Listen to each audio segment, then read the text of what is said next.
Hello friends, அஸ்ஸலாமு அலைக்கும். Welcome to taste of Trichy. எல்லோரும் நல்லா இருக்கீங்களா? இன்றைக்கி நெத்திலி கருவாடு வச்சு ஒரு கருவாட்டு குழம்பு தான் பார்க்க போகிறோம்.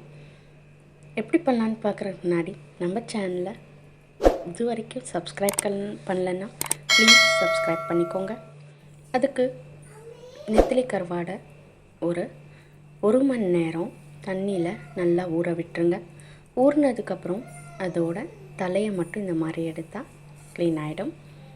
க்ளீன் பண்ண இந்த கருவாடை நல்லா ஒரு 5-6 தண்ணி விட்டு நல்லா அலசி வச்சுக்கோங்க. இப்போது ஒரு மண்சட்டி எடுத்துக்கலாம். நான் இன்றைக்கி மண்சட்டியில் தான் பண்ண போகிறேன். ஒரு 4 டேபிள் ஸ்பூன் கிட்டக்க தேங்காய் எண்ணெய் ஆட் பண்ணிக்கலாம்.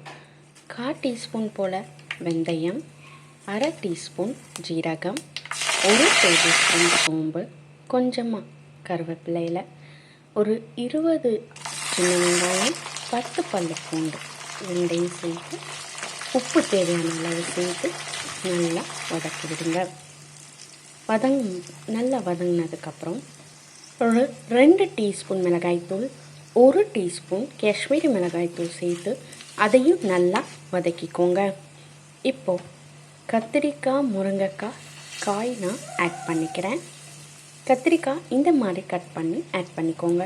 கூடவே 1 மணி நேரம் ஊற வச்ச 1 கப் பச்சை பயிரும் ஆட் பண்ணிக்கலாம். இப்போது ஒரு தக்காளியை இந்த மாதிரி பெருசு பெருசாக கட் பண்ணி ஆட் பண்ணிக்கோங்க. தக்காளி நல்லா வதங்குறதுக்கு 1/4 டீஸ்பூன் மஞ்சள்தூள் ஆட் பண்ணிக்கலாம். நல்லா காய் பயிரெல்லாம் ஆட் பண்ணி செய்கிறதால இந்த குழம்பு நல்லா வாசனையாக இருக்கும், ஹெல்த்தியாகவும் இருக்கும். இப்போ க்ளீன் பண்ண 1 கப் நெத்திலி கருவாடையும் இதிலையே ஆட் பண்ணிக்கலாம். நெத்திலி கருவாடுக்கு பதிலாக எந்த கருவாடு வேணாலும் நீங்கள் ஆட் பண்ணிக்கலாம்.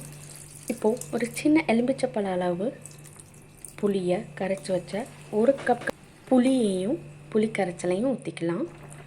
தேவையான அளவு கொஞ்சமாக தண்ணியை ஊற்றி நல்லா காய் வேகிற அளவுக்கு கொதிக்க விடுங்க.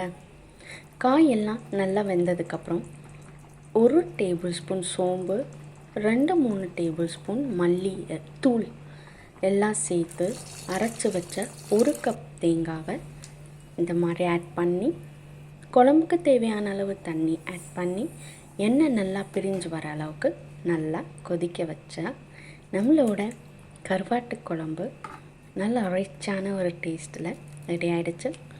லாஸ்ட்டாக கொஞ்சமாக 2 கொத்து கருவேப்பிலையும் மல்லி இலையும் குட்டி குட்டியாக கட் பண்ணி ஆட் பண்ணிக்கோங்க. அவ்வளோதான். ரொம்ப டேஸ்டியான எம்மியான சிம்பிளான ஒரு கருவாட்டு குழம்பு கிராமத்து ஸ்டைலில் வச்சாச்சு. பிடிச்சிருந்தால் லைக் பண்ணி கமெண்ட் பண்ணுங்கள். இந்த கருவாட்டு குழம்பு இட்லி, தோசை, சாப்பாடு, ராகி களிக்கும் ரொம்ப சூப்பராக இருக்கும். சாப்பாட்டில் போட்டு சாப்பிடும்போது அப்பளம் இருந்தால் போதும். இதே மாதிரி வேற ஒரு ரெசிபியில் உங்கள் எல்லோரையும் மீட் பண்ணுறேன். தேங்க்ஸ் ஃபார் வாட்சிங்.